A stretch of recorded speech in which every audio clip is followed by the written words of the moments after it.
Hello everyone, আমি তো নিয়ে এলাম তোমাদের সামনে আবারও একটা নিউ ব্লগ। তো চলো পুরো ভিডিওটা স্কিপ না করে প্রথম থেকে শেষ পর্যন্ত দেখো, আশা করি তোমাদের ভালো লাগবে। তো প্রথমেই দেখো আজকে সবজি বাজার কী কী এসেছে। তো দেখো এখানে পটল, তার সাথে হচ্ছে কাঁচা লঙ্কা আছে, আর আর এসেছে শাক, কলমি শাক। তো আজকে কলমি শাকের ভাজা হবে, আর পটলের আর আজকে কিছু করব না, কলমি শাকের ভাজা আর ঝিঙা দেখালাম, ঝিঙে পোস্ত করব। তো চলো কি করব সেটা তোমাদেরকে দেখিয়ে দিচ্ছি। তো দেখো আজকে একটু বানিয়ে ফেললাম টমেটো দিয়ে একটুখানি ওই চাটনি টাইপের,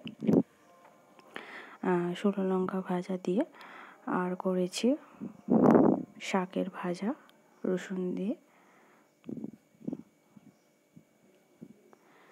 তো এখানে শুকনো লঙ্কা দিয়ে ভাজা হয়ে গেছে কলমি শাকের ভাজা, আর হয়েছে ঝিঙে আলু পোস্ত।